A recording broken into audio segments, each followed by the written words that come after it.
안녕하십니까? 저는 예담교회 권사 강지수입니다.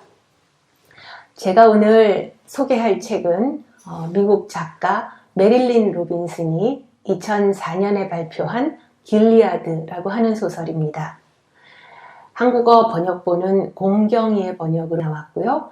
오늘 강연에서는 본문 인용은 모두 이 번역본을 사용하겠습니다. 작가인 로빈슨은 미국 아이오와 대학교 작가 워크숍 과정의 교수를 역임했고요. 1980년에 낸 첫 번째 소설 하우스키핑부터 이 미국 문학의 고전 중에 하나라는 그런 평가를 받는 작가입니다. 길리아드는 그의 두 번째 소설인데 24년 만에 발표한 소설이라서 출판될 때부터 관심을 많이 받았습니다. 그리고 로빈슨은 이 소설로 2005년에 퓰리처상을 받게 됩니다. 최근에 이 소설이 다시 주목을 받게 되는 일이 있었는데요. 로빈슨은 길리아드에 나오는 인물들과 사건들이 다른 관점에서 이렇게 서술되는 그런 작품들을 3권 발표했습니다. 근데 그 중에 세 번째 소설이 2020년, 그러니까 바로 작년에 출간되었기 때문에 그랬습니다. 저는 작가가 기독교인이고 작품이 기독교와 관련이 있다고 하면 관심을 가지는 편입니다. 재작년 가을에 시간적 여유가 좀 생겨서 평소에 이름만 알고 있었던 메릴린 로빈슨의 소설을 좀 읽어볼 수 있게 됐습니다.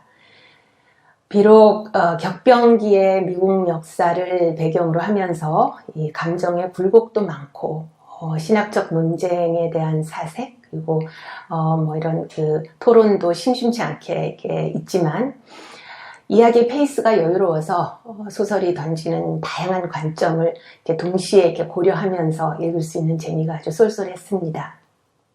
그리고 무엇보다 주요 인물들이 참 경건하고 선한 그런 신앙인들이고 각자의 처지에서 치열하게 올바른 삶을 살려고 노력하는 사람들입니다. 읽고 나서는 정말 눈부시게 아름다운 소설을 읽었다는 그런 큰 기쁨이 있었습니다. 그런데 마침 우리 예담교회 북클럽에서 책 소개를 해달라는 부탁을 받은 겁니다. 그래서 이런 자리에서 소개하기에 참 적절하다는 그런 생각이 들어서 그래서 이 책을 선택하게 됐습니다. 이 소설은 1956년 미국 중서부에 있는 아이오와주의 길리아드라고 하는 작은 마을을 배경으로 합니다. 심장 질환으로 죽음이 얼마 남지 않았다는 진단을 받은 아버지가 어린 아들에게 쓰는 편지 형식으로 되어 있습니다. 아버지 없이 이 세상을 살아가게 될 이제 7살 된 아들을 위해서 자기가 옆에 있었으면 해줄 이야기들 그리고 남기고 싶은 가르침을 써내려가고 있습니다. 그 글을 아들이 어른이 다 돼서 이제 읽을 것으로 기대하면서요. 그런데 이 소설이 다소 특이한 것은 주인공이자 화자인 이 아버지의 나이가 70대 후반이라는 겁니다. 70대 후반의 아버지와 7살 된 아들, 친아들입니다. 이건 어떤 사연일까요? 우선 본격적으로 이 책의 줄거리를 설명하기 전에 이야기를 처음 만나는 순간을 여러분이 경험해 보셨으면 합니다. 그래서 이 책의 첫 부분을 몇 달락만 읽도록 하겠습니다. 어젯밤에 내가 떠날지 모르겠다고 말했더니 넌 어디요? 라고 물었어. 내가 주 하나님과 함께 있으러 라고 말하니까 넌 왜냐고 물었지. 내가 늙었으니까 라고 대답하니 넌 아버지가 늙은 것 같지 않다고 했지. 그러더니 내 손을 잡고 아버지는 아주 많이 늙은 건 아니라고 다시 확인하듯이 말했어. 난 내가 아버지와는 아주 다른 인생을 살게 될 거라고 나와 함께한 생활과는 다르게 살 거라고 말했지. 아주 멋진 인생이 될 거라고 훌륭한 인생을 사는 길은 많다고 말했단다. 너는 엄마한테 벌써 들었다고 대답했지.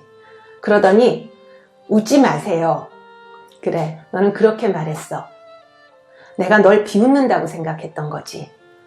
넌 손을 뻗어 내 입술을 손가락으로 누르고 내 엄마 외에 다른 사람한테서는 보지 못한 특유의 표정을 지었어.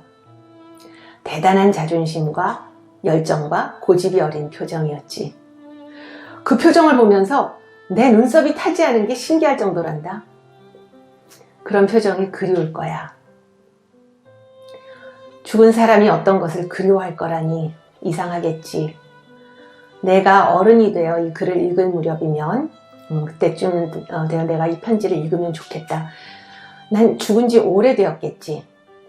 그때 난 죽음이 뭔지 알겠지만 혼자만 알고 말겠지. 다 그런 거니까.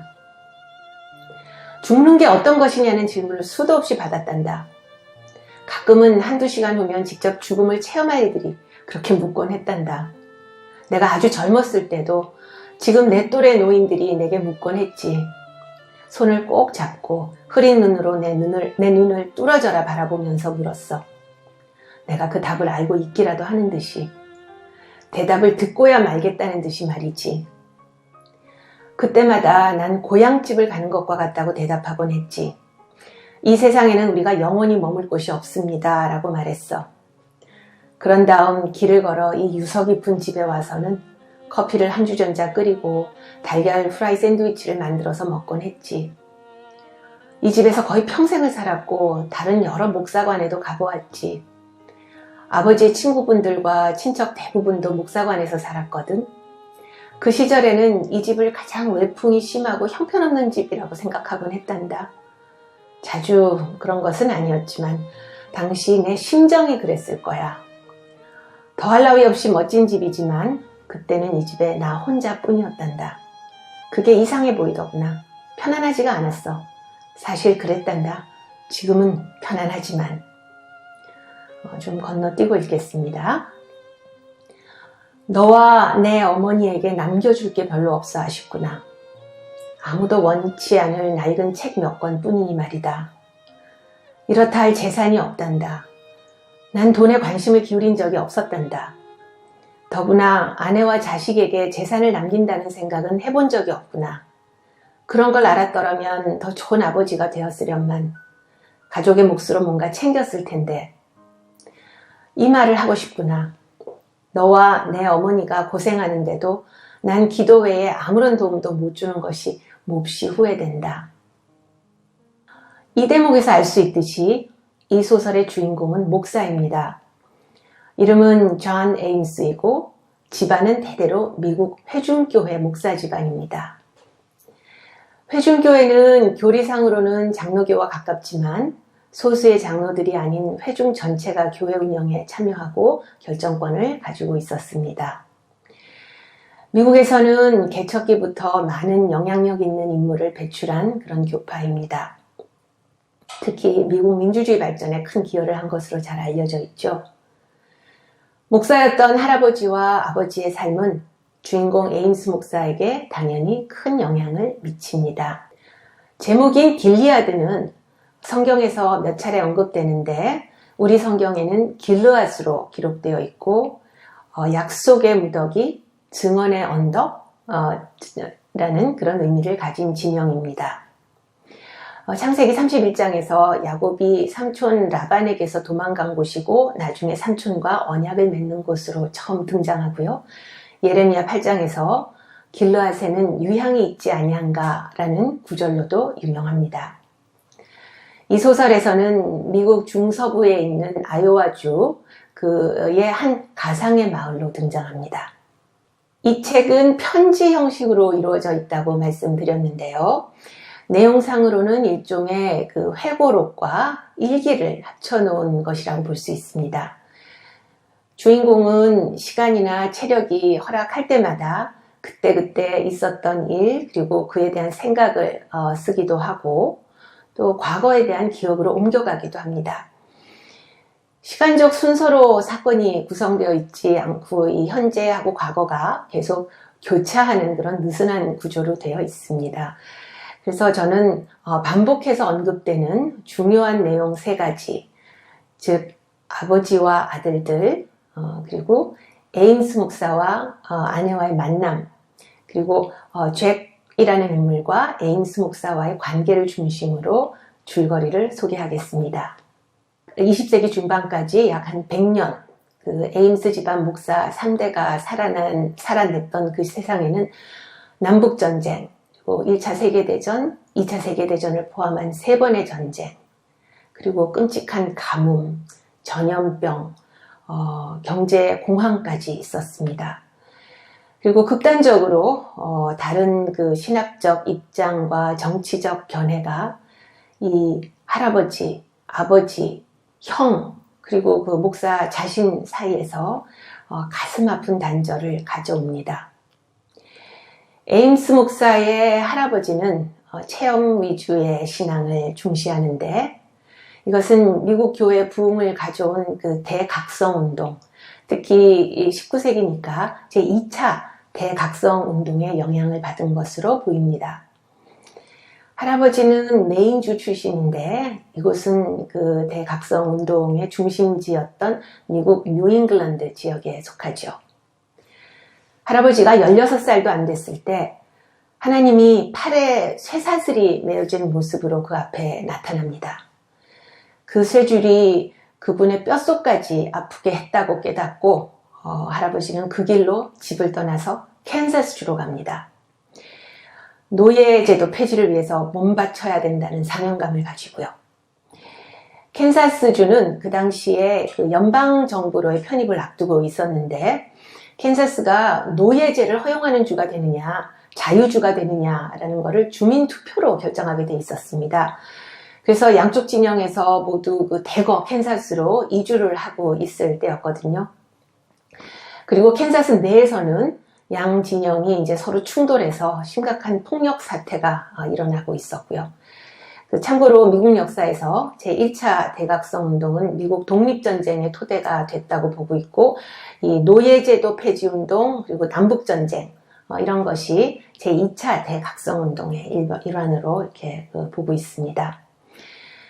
그래서 이제 에임스 목사의 할아버지는 캔자스주로 가게 되는데, 이 소설에서는 존 브라운이라는 인물을 돕는 것으로 나옵니다.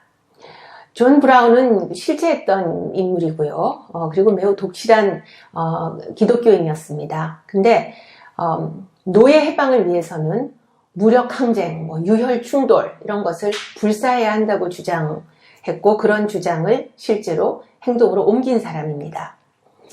그 당시에 노예제 폐지론자들 가운데서 아주 영웅으로 추앙받던 인물이었고요. 하지만 결국 이제 국가에 대한 반역죄로 처형당합니다. 그래서 이 열정적인 에임스 목사의 할아버지의 신앙은 그 앞에서 말했듯이 이 신앙은 비전과 어떤 환상에 이제 기반을 두고 있고, 늘 그 자신한테 직접 나타나서 대화를 나누는 주님의 명령을 아주 철저하게 지키는 사람이었습니다.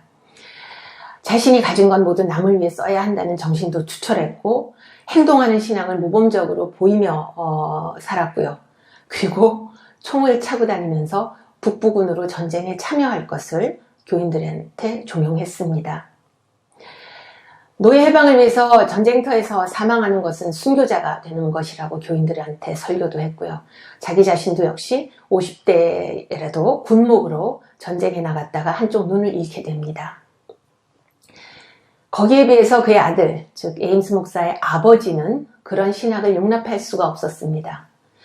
철저한 평화주의자였고, 뿐만 아니라 자기 아버지가 신봉했던 그런 감정적이고 체험적인 신학과는 거리를 둡니다.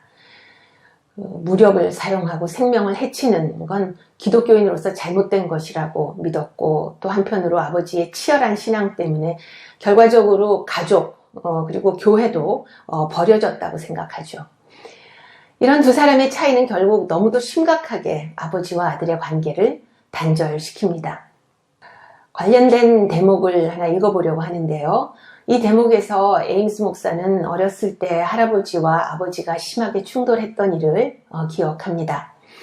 1865년에 남북전쟁은 끝났지만 노예제도는 사라지지 않은 그런 현실에서 할아버지는 매우 실망했고요. 그리고 그와 함께 평화를 옹호하는 아버지에게도 실망합니다. 그래서 어느 주일날 아버지 교회에 오신 할아버지가 이 백합화가 어떻게 자라는지 보라라는 대목을 본문으로 하는 아버지의 설교가 이제 시작되고 5분쯤 됐을 때 그 자리에서 일어나서 나가버리는 그런 사건이 생깁니다. 그리고 그날 저녁에 할아버지와 아버지 두 사람은 집에서 마주하게 됩니다. 할아버지가 식탁에 앉았어. 아버지도 안으로 들어와 맞은편에 앉았지. 둘은 한동안 말이 없었어. 그러다 아버지가 말했지. 제 설교가 거슬렸나요? 몇 마디 들으신 내용 중에 그런 대목이 있었나요? 할아버지는 어깨를 으쓱하며 대답하셨어. 거슬리는 대목은 없었다. 난 그냥 설교다운 설교를 듣고 싶었을 뿐이야. 그래서 흑인교회에 갔지. 1분쯤 후 아버지가 물었어. 그래, 설교다운 설교를 들으셨나요? 할아버지는 어깨를 으쓱했어. 설교 본문이 원수를 사랑하라였단다. 상황이 그러니 훌륭한 본문 같군요. 라고 아버지가 말했어. 그때는 앞서 말한 교회 뒤쪽에 누군가 불을 지른 직후였단다. 할아버지는 대단히 기독교적이지 라고 대꾸했어. 아버지는 실망하신 것 같은데요, 목사님? 이라고 말했지. 할아버지는 양손에 머리를 묻었어. 그러더니 이렇게 말했지. 목사, 어떤 말도 더 씁쓸할 수 없고 어떤 날도 더 길 수 없었네. 그것에는 끝이 없지. 실망, 난 실망을 먹고 마신다네. 실망 속에서 깨고 잠들지. 아버지의 입술이 하얗게 질렸지. 아버지가 말했어. 목사님, 그 전쟁에 큰 희망을 가지셨다는 걸 압니다. 제 희망은 평화 속에 있고 저는 실망하지 않습니다. 평화는 나름의 보상이니까요. 평화는 나름의 이유이니까요. 할아버지가 맞받아쳤지. 그리고 바로 그게 내 심장을 죽인다네, 목사. 주님이 그대에게 오지 않으셨다는 사실이, 천사가 숯을 자네 입술에 대지 않았다는 사실이. 아버지는 의자에서 벌떡 일어났어. 아버지가 허리에 총을 두르고 피 묻은 셔츠를 입고 제단으로 걸어가던 때를 기억합니다. 그리고 어떤 계시만큼이나 또렷하고 분명하게 생각을 했습니다. 이건 예수님과는 아무 관계도 없어요. 예전에도 지금도 다른 사람들처럼 소위 환상이라고 확신합니다. 이것에 대해서는 누구의 뜻도 따르지 않아요. 아버지도 사도 바울도 세례 요한도 마찬가지입니다. 목사님. 할아버지는 소위 환상이라니. 내게는 주님이 거기 곁에 서 계셨던 것이 지금 내가 여기 서 있는 것보다 100배는 더 확실하다. 1분쯤 후 아버지가 말했어. 그거야 아무도 의심하지 않을 겁니다, 목사님. 그때 틈이 확실히 벌어졌지. 얼마 후 할아버지는 떠나셨어. 식탁에 남겨진 메모에는 이렇게 적혀 있었지. 선이 이루어지지 않았고 악이 끝나지 않았다. 그게 너의 평화란다. 꿈이 없는 백성은 망한다. 주님께서 너를 축복하시고 지키시기를. 지금도 그 메모를 갖고 있다. 성경책 속에 끼워두었지. 이 소설에서는 에임스 목사의 아버지와 장남, 그러니까 주인공 목사의 형이죠. 이 장남과의 갈등도 가슴 아프게 그려집니다. 그는 어릴 때부터 너무도 영특해서 가족과 주변의 기대를 한몸에 받았고 10대 대학을 졸업합니다.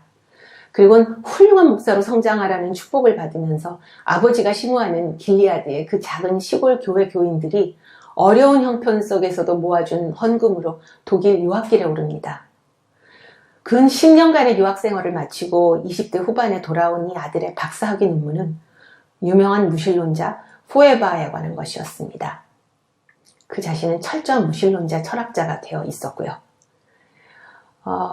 그가 귀국해서 처음으로 내 가족이 함께 모여서 저녁 식사를 하는 자리에서 식사 기도를 하라는 아버지의 요청에 큰아들은 양심상 그럴 수가 없을 것 같다 라고 대답합니다. 그간의 편지 등을 통해서 아들의 변화를 의심은 했지만 이제 그 의심을 확인하는 끔찍한 순간이 왔습니다. 얼굴이 하얗게 질린 아버지가 넌 이 지붕에서 살았다. 내 집안의 관습을 알겠지. 그것을 존중하는 태도를 보여야 할 게다 라고 말씀하시니 이 큰아들은 이렇게 대답합니다. 내가 어렸을 때는 생각하는 것이 어린아이와 같다가 장성한 사람이 되어서는 어린아이의 일을 버렸노라. 그 성경 말씀으로 아버지의 입을 막습니다. 결국 이 아버지와 아들의 관계도 단절되고 맙니다.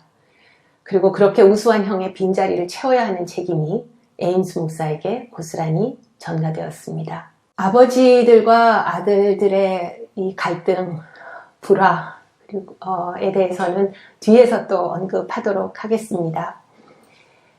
이제 두 번째 내용으로 넘어가려고 하는데요. 두 번째로는 이 에임스 목사와 아내의 결혼에 관한 것입니다.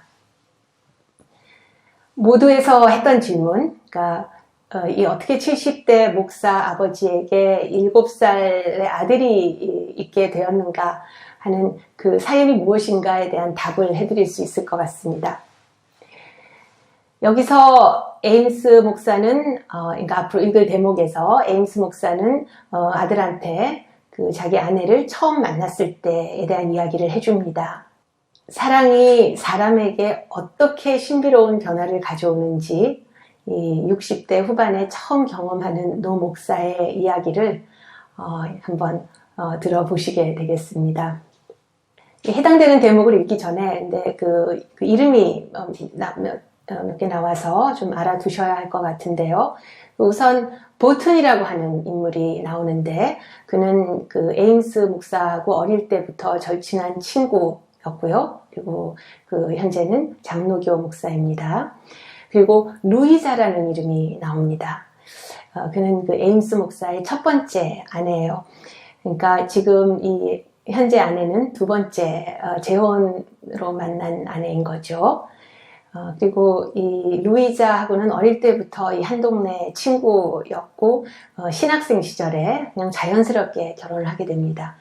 그런데 첫 아이를 출산하면서 이 아내가 세상을 떠났고요. 태어난 아기도 얼마 되지 않아서 다 세상을 떠나게 됩니다.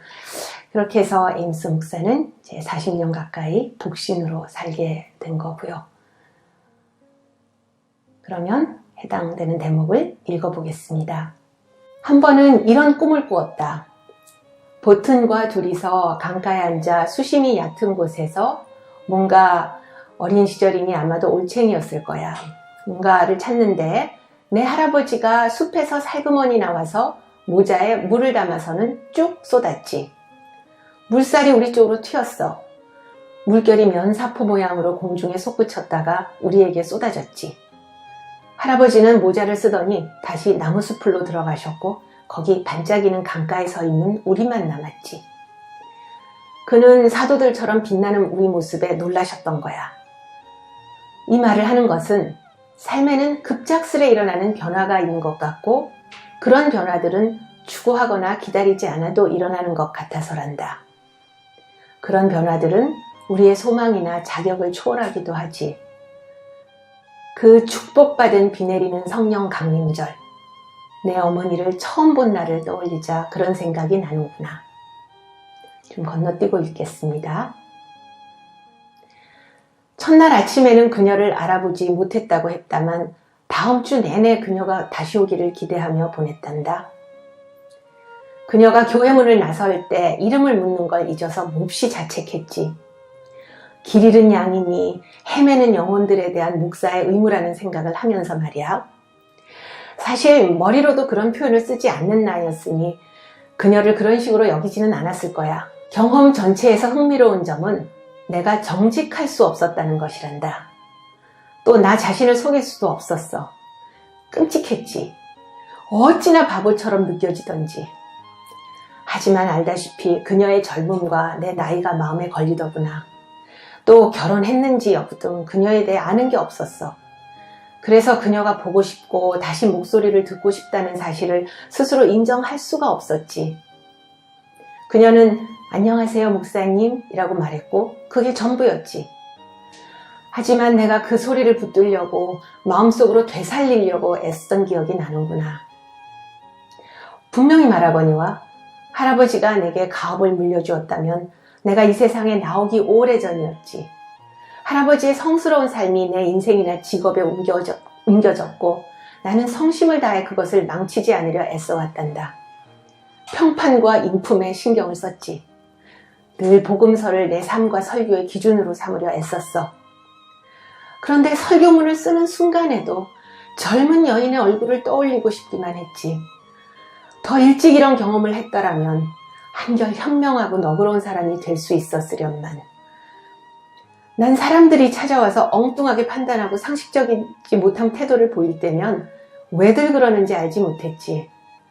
내가 합리적인 조언을 하면 압니다, 알지요 라고 말하는 그들을 이해 못했어. 또 상관없습니다, 신경 쓰지 않아요 라고 대꾸하면 난감했지. 그건 성자와 순교자들이나 하는 말이니까. 한데 사람들이 그러는 것은 열망 때문임을 이제는 알겠다. 위대하고 성스러운 것을 사소하고 진부한 일과 비교하는 것 같겠지. 신의 사랑과 인간의 사랑을 비교하니 말이야. 하지만 그 둘을 떼어서 볼 수가 없구나. 한 끼를 성스럽게 먹고 한 번 손길에 성스러운 축복을 받을 수 있다면 어느 특별한 이의 얼굴에서 보는 대단한 쾌감이야말로 우리를 가장 위대한 사랑으로 이끌어줄 수 있겠지. 이것이 사실일이라 믿는다. 그 시절 사랑을 존속시키려고 신을 사랑했고 감사를 존속시키려고 신께 감사했지. 참담한 마음 깊숙이 그랬어.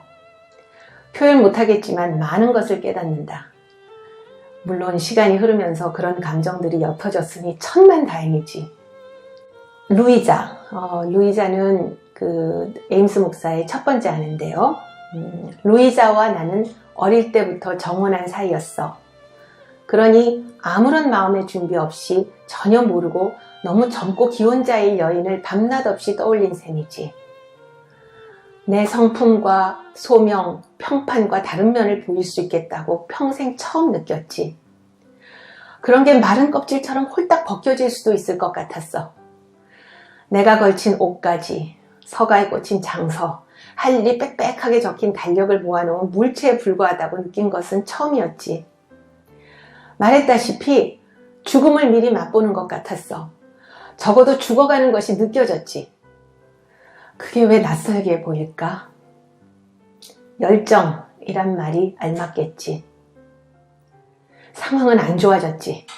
그녀는 한 주만 빼고 주일마다 교회에 왔고 고백건대 그녀를 기쁘게 하고 좋은 인상을 심어줄 요량으로 설교문을 작성했지. 그녀를 너무 자주, 너무 오래 쳐다보지 않으려고 애썼지. 그럼에도 그녀가 실망스러운 표정을 짓는다 싶으면 다시 기회가 생기기를 무릎 꿇고 기도하며 한 주일을 보냈어. 몹시 이상한 기분이었지. 하지만 주님께 같은 말을 하고 목사직을 수행하는 데 힘을 주시라고 청했어. 그러나 한마디도 사실이 아니었지. 난 전능한 신께 멍청함을 봐달라고 매달리는 어리석은 노인이었고 당시 나도 그걸 알았으니까. 그런데 내 기도는 응답받았어. 그것도 내가 감히 청할 생각도 못하던 것까지 얻었지. 아내와 자식이라니 믿을 수 없는 일이었지. 그녀가 교회에 오지 않은 끔찍한 주일도 한 번 있었어. 그날 아침은 죽은 것처럼 어찌나 슬프고 답답하던지, 교회며 우리 모두며 얼마나 초라해 보이던지. 물론 그날의 설교는 모르는 천사를 환대해야 하므로 낯선 이도 환대해야 한다는 내용이었지. 설교문을 읽기 싫었어.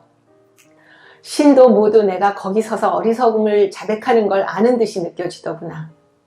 그녀가 다시는 오지 않을 것 같은 생각만 들었어. 그래서 칙칙하고 사소한 일상을 맞으며 힘든 일주일을 보내면서 완전히 바보 노릇을 하지 않은 것을 신께 감사드렸지.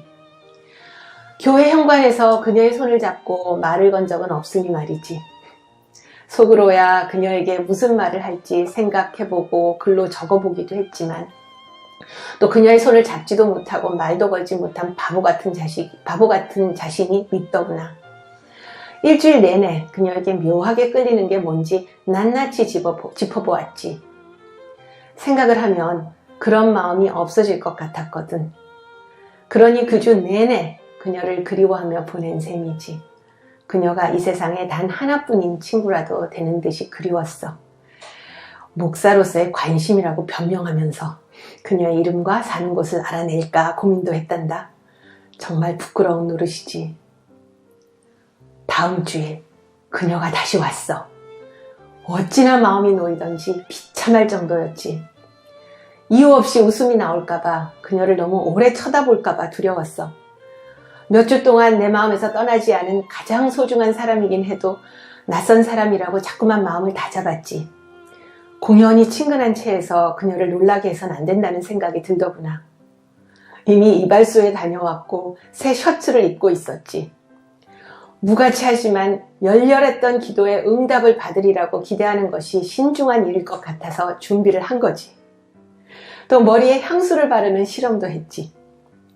보튼이 길에서 만나자 킥킥 웃었고 나는 진짜 내놓고 바보짓을 하는구나 라고 생각했지.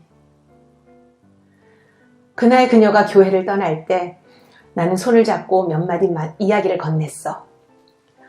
저희는 지난주에 자매님이 그리웠는데 다시 오시니 반갑습니다. 아, 예. 그녀는 그렇게 대꾸하고는 얼굴을 붉히며 눈을 돌렸어. 친절한 말에 놀란 것 같더구나. 사실 목사가 기본적으로 베푸는 친절인데 말이야. 그게 그 상황에서 내가 할 수 있는 전부이기도 했고. 내가 사랑함으로 병이 낫다 라고 했지. 성경 말씀이지. 이걸 떠올리면 나도 웃음이 난다만 늘 그렇듯 난관에 봉착하자 성서에 의존했지. 다음 설교로 아가서를 택했거든. 내가 더 젊고 그녀가 기혼자가 아님을 알았다면 내가 겪는 종류의 고역이 하나님의 눈에는 아름다우리라는 걸 알아서 그랬을까? 사실 그 구절의 아름다움에 감정을 다쳤단다. 그런데 그 다음 주에 나는 그녀의 손을 잡고 주일 밤에 만나는 성경 공부 모임이 있는데 오면 환영하겠다고 말했단다. 집에 가서 내 마음에 보상이 있기를 기도했지. 다시 면도한 다음 저녁까지 책을 읽으려고 애썼지. 일찌감치 교회로 갔더니 계단에서 그녀가 날 기다리고 있더구나. 할 말이 있는 것 같았어. 가끔 생각하는 바지만 은총 속에는 큰 웃음이 있을까 하는 의구심이 생겼지. 머리에 향수까지 바른 할 일 없는 늙은이에게 그녀는 세례를 해달라고 했어. 제가 어릴 때 아무도 그렇게 해주지 않아서요. 세례가 빠졌다는 느낌이 듭니다. 그녀는 그렇게 말했어. 그 슬프고 순수한 표정이라니. 나는 그래요, 저희가 해드리겠습니다 라고 대답했지. 그런 다음 대화를 이어가기 위해서 인근에 가족이 사냐고 물었어. 그녀는 머리를 젓더니 아주 부드러운 소리로 제게는 가족이 없습니다 라고 대답했지. 이상하게 그녀가 안쓰러웠어. 아픈 가슴으로 주님께 감사했지. 그래서 난 내 어머니에게 교리를 가르쳤고 때가 되자 세례를 주었지. 그 조용한 몸가짐을 보는데 익숙해지면서 내가 열정의 와중에서 평판을 해치지 않고 산데 감사하기 시작했지. 또 거리에서 그녀를 쫓아가지 않은 것도 다행이었어. 식품점에서 나오는 그녀를 보고 쫓아갈 뻔한 일이 있었거든. 그때는 어찌나 겁나던지 땀을 줄줄 흘렸지. 충동이란 그렇게 강렬했단다. 난 67살이었지. 하지만 항상 그녀의 젊음과 외로움을 존중해서 처신했지. 그것만은 장담할 수 있단다. 그 점에 신경을 많이 썼어. 심성 좋은 나이든 부인 몇 명을 골라서 그녀를 가르치게 하는 게 최선이겠다 싶더구나. 좀 생략하고 읽겠습니다. 그녀는 다른 부인들이 목사관에 올 때 같이 와서 커튼을 뜯어 빨고 아이스박스에 성회를 닦아냈지. 그러다가 혼자 와서 정원을 손질하기 시작했어. 정원을 아주 멋지고 풍요롭게 꾸며놓았지. 어느 저녁 정원의 장미꽃 옆에 선 그녀를 보자 나는 이 신세를 다 어떻게 갚을까요? 라고 말했지. 그러자 그녀는 대답했어. 저랑 결혼하시면 돼요. 그래서 그렇게 했지. 이어서 세 번째 내용을 소개해 드리겠습니다. 세 번째로 소개드릴 내용은 에임스 목사의 오랜 친구인 앞서 말씀드렸던 이 보튼 목사의 아들 존 에임스 보튼, 그리고 애칭이 잭이라고 하는 그 인물과 주인공의 관계에 관한 것입니다. 앞에서 읽은 대목에서 삶에는 급작스레 일어나는 변화가 있는 것 같고 그런 변화들은 추구하거나 기다리지 않아도 일어나는 것 같다는 대목이 나오는데요. 이 관계에서도 적절한 대목이라고 봅니다.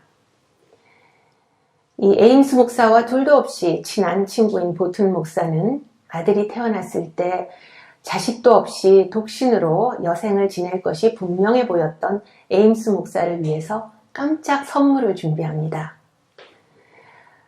자기 아들 이름을 에임스 목사의 이름을 따서 지어준 거예요. 친구에 대한 선한 배려였죠. 그런데 아기에게 세례를 주고 있던 에임스 목사는 그 자리에서 처음으로 아기의 이름을 듣고 무척 놀랍니다. 내 아이가 아닌데 라는 당혹감도 있었고 뭔지 모르게 그 이상의 거부감이 느껴지는 거예요. 그래서 평소에는 아주 큰 감격 그리고 기쁨으로 아기들에게 세례를 주었는데 잭한테만은 상당히 냉담한 마음이었다고 고백을 합니다. 그리고 그를 좀처럼 사랑스럽게 볼 수 없는 것에 대해서 괴로워합니다. 공교롭게도 그 이후에 태어난 보튼 집 아들들은 모두 이 존경받는 목사 가정의 아주 자랑거리가 될 수 있는 인물들로 잘 자랐는데 거기에 비해서 잭은 어릴 때부터 온갖 못된 짓을 하는 말썽꾸러기였습니다. 거짓말을 식은 죽 먹듯이 하는가 하면 다른 사람들 물건을 훔쳐다가 엉뚱한 곳에 갖다 놓곤 했는데 특히 에임스 목사를 기분 나쁘게 하는 일이 참 많았습니다. 목사의 이 그리스어 성경책이나 돋보기 이런 것만이 아니고 이 사별한 첫 번째 아내의 사진을 몰래 숨겨버린 겁니다. 에임스 목사는 이 아이가 자기가 당황하는 모습을 보는 것이 즐거워서 그런 거라고 거의 확신합니다. 그러다가 조금 더 커서는 본격적으로 술을 훔치고 남의 차로 폭주했다가 이렇게 신문에 나기까지 하게 됩니다. 에임스 목사는 자신이 냉담한 마음으로 세례를 주어서 그럴 수도 있다는 죄의식까지 가지는 그런 수준이 됩니다. 그러다 대학에 들어가서 얼마 되지 않아서는 이 잭은 정말 큰 사고를 냅니다. 자기보다 훨씬 어린 여자를 유혹해서 임신을 시킨 거예요. 정말 배우지도 못하고 참 가난하고 불우한 그런 집안의 여자였습니다. 둘이서 어떻게 만날 수 있었는지 상상도 되지 않는 그런 처지에 있는 여성이었어요. 문제는 잭은 상황을 전혀 인정하지 않았고 부모한테 말만 해놓고서는 자기는 나 몰라라 하고 그저 멋진 대학생으로서의 생활을 즐기기만 했습니다. 아버지로서의 책임 그런 거는 안중에도 없었고 여자와 아기를 철저히 버렸던 겁니다. 아기가 태어나자 이 아버지 어머니 보튼 목사 부부와 잭의 누나는 여자의 집이 도저히 아기가 제대로 성장할 수 있는 그런 환경이 아니라고 판단하고 자기 집으로 데리고 오려고 했습니다. 하지만 그저 적대적이기만 했던 이 여자의 아버지 때문에 그렇게도 못하고 그냥 돈만 보내면서 멀리서 이 처량한 모습으로 자라나는 아기를 바라볼 수밖에 없었습니다. 잭이 그를 딸로 인정만 했어도 이 보튼 목사 가족이 그를 데리고 올 수 있었을 텐데 잭이 그렇게 하질 않으니 가족도 그럴 권한이 없었죠. 납치할까 생각까지 했었습니다. 근데 그렇게 걱정하면서 보기만 한 것도 오래가지 못합니다. 결국 이 아이는 그런 불우한 환경에서 병이 났는데 병을 제대로 치료를 못 받아서 3년 정도 살다가 죽어버립니다.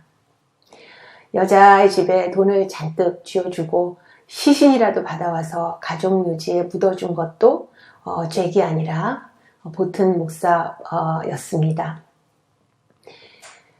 이 망나니 아들 때문에 친구 목사의 마음이 무너지는 것을 몇 년간 지켜봤던 에임스 목사에게는 이 잭에 대해서 철저한 불신 그리고 실망 이런 걸 넘어서 일종의 적개심 같은 것이 생기는데요. 거기에는 또한 개인적인 이유가 있었습니다. 자기는 이 젊었을 때 너무도 소중한 자식을 잃고 이 상실감을 안고 살고 있었는데요. 이 청년은 아무 일도 아닌 듯이 자식을 버린 것이 그를 더욱 분노하게 만들었던 겁니다.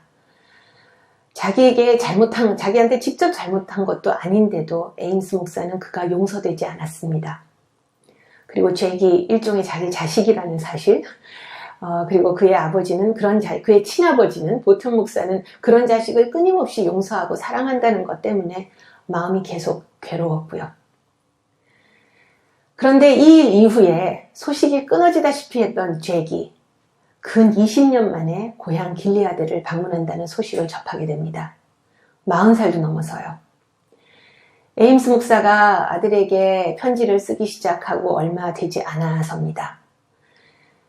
보튼 목사는 이제 많이 노쇠져서 목회를 그만둔 지도 벌써 10년 가까이 된 때였거든요. 그러니까 자신의 건강이 더 악화되기 전에 이 아픈 손가락 같은 이 탕자 아들이 온다고 좋아하는데 에임스 목사는 마음이 영 불편합니다. 오히려 나타나서 자기 친구를 포함한 모든 이에게 상처를 줄 것 같다는 걱정이 앞섭니다.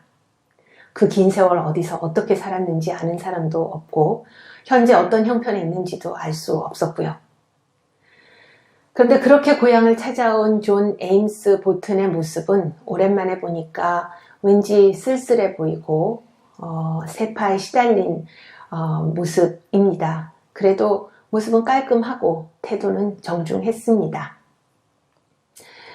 그리고 약간의 농담처럼 들리긴 해도 다정하게 그 에임스 목사한테 아빠, 파파라고 부릅니다. 그러나 에임스 목사는 그의 과거를 기억하고 경계할 수밖에 없습니다.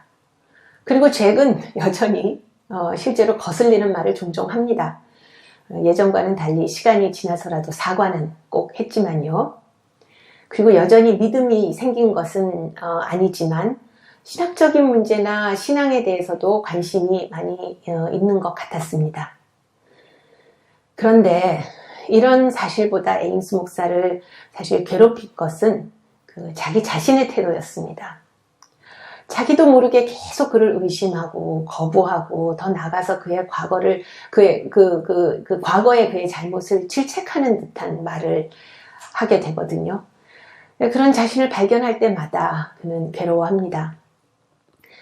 잭의 귀환은 오랜 시간이 흐른 뒤지만 여전히 에임스 목사의 의식에서 잠재되어 있던 그런 그 복잡한 감정을 일깨워내는 겁니다.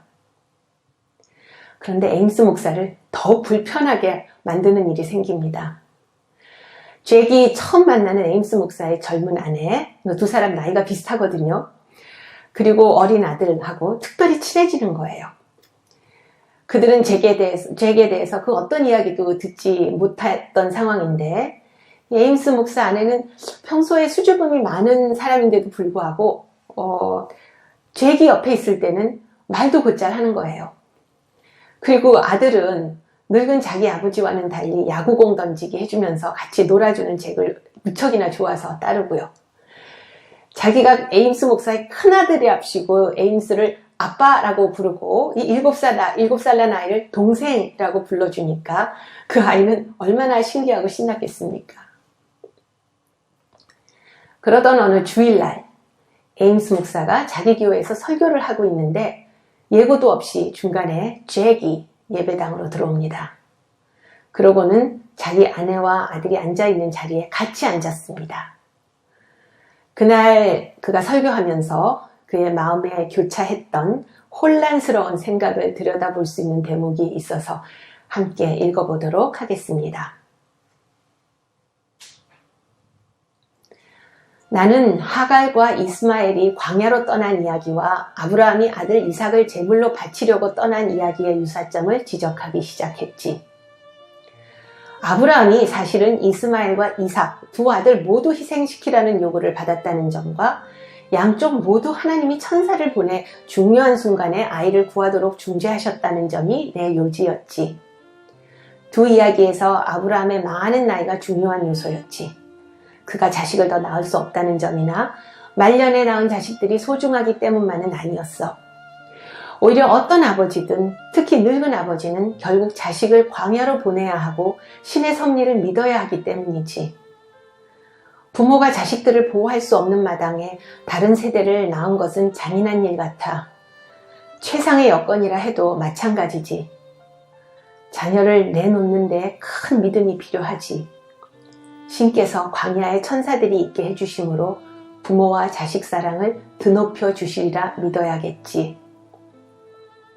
아브라함 자신도 아버지의 집을 떠나 광야로 보내졌고 모든 세대가 그랬다는 점을 지적했지. 우리가 신의 섭리의 도구가 되고 궁극적으로는 신의 몫이지만 우리가 아비 노릇에 참여할 수 있었던 것은 오직 신의 은총 덕분이라고 말했어. 이 대목에서 나는 설교 본문을 떠나서 늙은 목사가 교회를 근심하는 것은 그리스도가 양떼의 목자임을 잊는 것과 마찬가지라고 말했지. 또 어느 세대나 그들 사이에 믿음이 있었다는 것을 잊는 것과 마찬가지라고.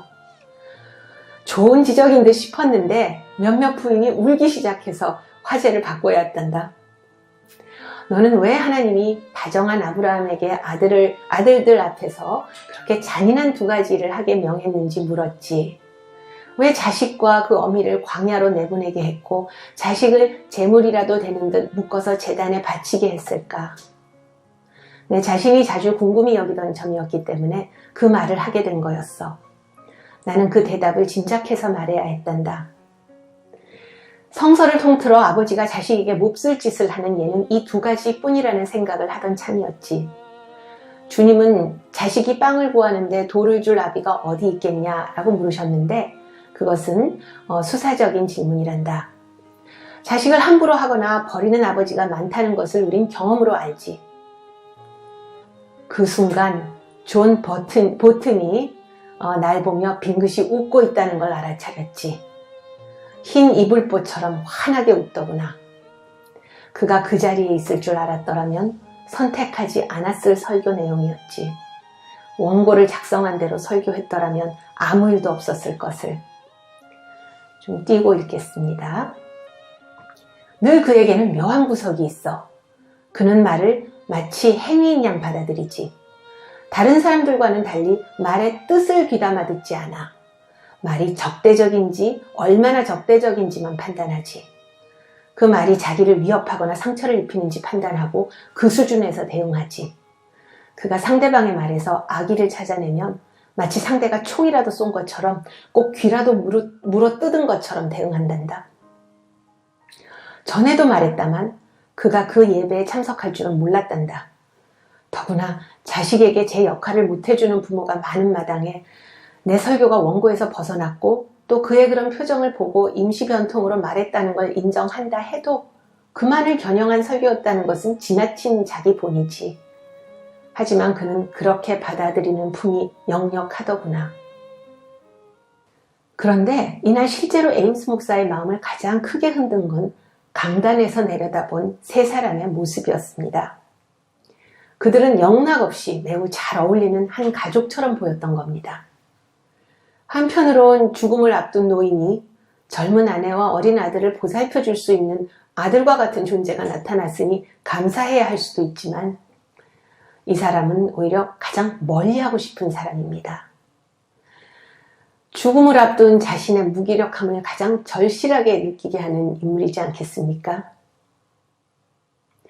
광야에 버려진 아이를 천사가 보호해 줄 것이라고 믿고 싶고 그렇게 설교도 하면서도 잭이 두려웠습니다. 이 정신적 혼란과 고통을 에임스 목사는 어떻게 해야 할까요? 그런데 반전이 일어납니다. 잭의 인생에 그 누구도 예상치 못했던 일이 있었던 것을 에임스 목사가 알게 됩니다. 잭이 그를 찾아와서 자기가 왜 길리아드로 다시 돌아왔는지에 대해서 솔직하게 이야기를 하면서 알게 된 거죠. 그리고 잭은 오직 에임스 목사에게만 자신의 처지에 대해 이야기를 하고서는 호련히 고향을 떠납니다. 에임스 목사를 참 부끄럽게 만들고서요. 그것이 어떤 일인지에 대해서는 오늘 이 자리에서는 이야기하지 않겠습니다. 시간도 부족할 뿐 아니라 책을 읽어보셨으면 해서요. 그저 잭은 너무도 사랑하는 여성과 함께 자랑스러운 아들을 갖게 됐지만 이제 드디어 책임 있는 남편, 아버지 역할을 하고 싶어도 함께 살 수가 없는, 그렇게 할 수가 없는 형편이 되어 있다는 말씀만 드리겠습니다. 자기가 천벌을 받은 것이냐고 에임스 목사에게 질문합니다. 에임스 목사는 7살 난 아들에게뿐 아니라 자기 이름을 가진 또 다른 아들 잭한테도 부족한 아버지임을 깨닫게 됩니다. 사실 제가 앞에서 탕자라는 단어를 한두 번 사용했는데요. 이 이야기의 저변에는 성경에 나오는 돌아온 탕자 비유가 아주 잔잔하지만 명백하게 어른거리고 있습니다. 실제로 언급되기도 하고요. 흥미로운 건 이 소설에 나오는 중요한 인물들이 사실 모두 아버지, 큰아들, 그리고 탕자 아들의 입장에 다 서보게 된다는 겁니다. 제가 앞에서 에임스 목사의 할아버지와 아버지의 갈등에 대해서 조금 읽어드렸죠.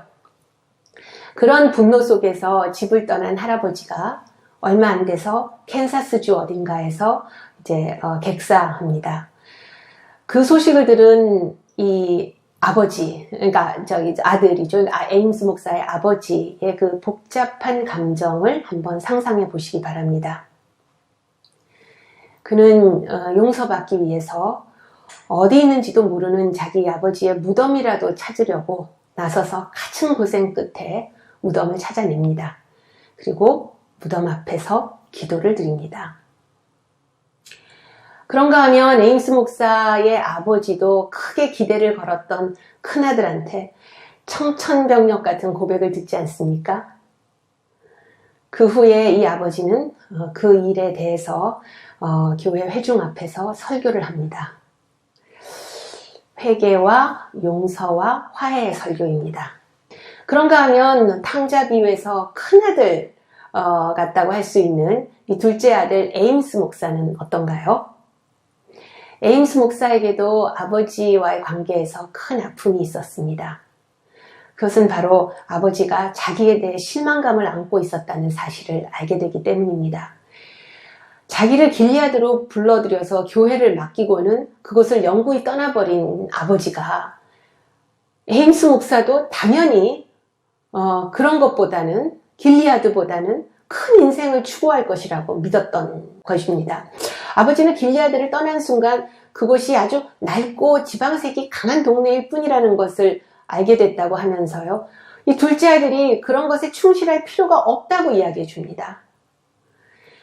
에임스 목사가 자신의 목회에 충실한 것을 마치도 실수인 것처럼 와서 바로잡아 주려 했습니다. 주진이 자신을 충성된 종이라고 알아주고 있다고 믿고 역경과 외로움을 버텨내면서 목사직을 수행하고 있었던 이 에임스 목사에게 정작 아버지는 그것이 무지의 소치라고 했으니까 에임스 목사는 아버지는 나를 내 자신에게 주님에게로 밀어냈어 라고 고백을 하게 됩니다.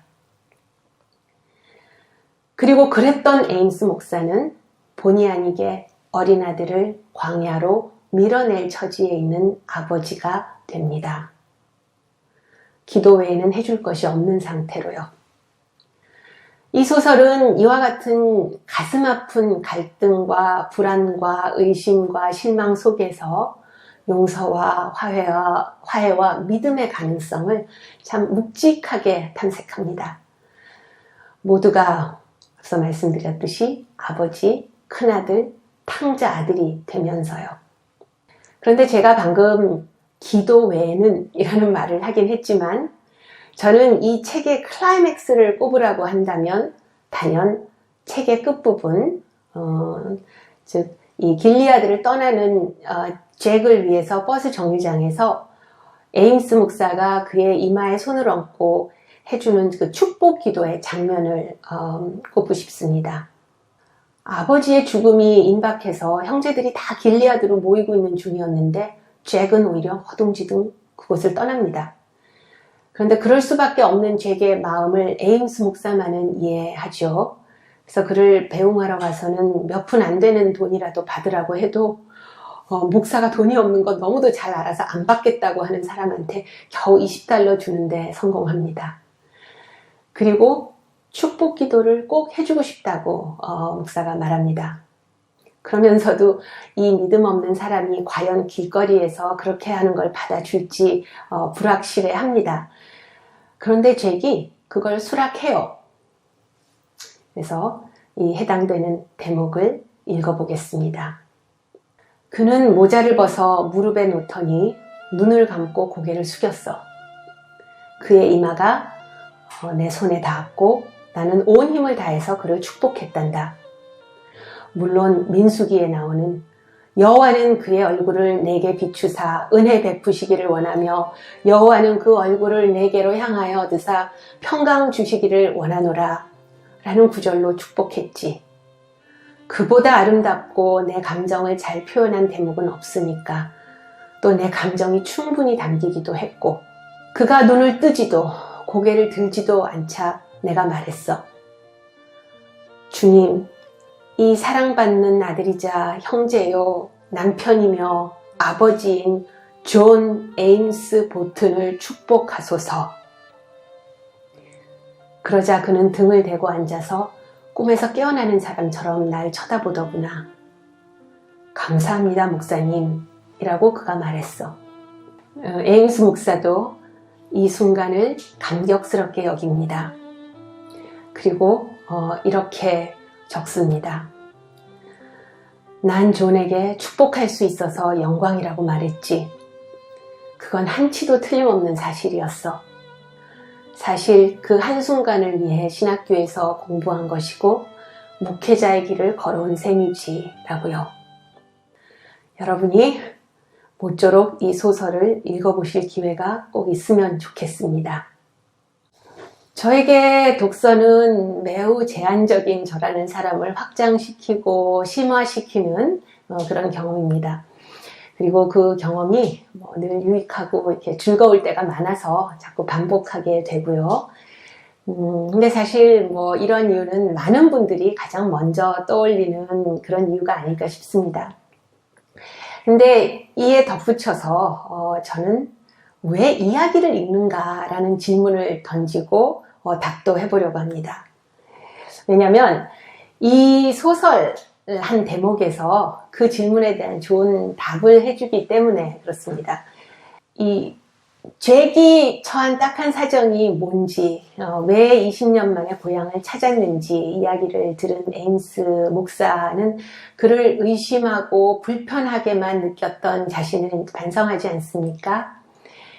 그리고 목사로서 이제 그 상담 내용을 비밀에 붙여주어야 하는 그런 책임을 져버리는 것이 부담스럽지만 그래도 그는 그런 마음에서 이 잭하고 나눈 긴 대화를 다 아들에게 남기는 편지에 소상하게 기록을 합니다.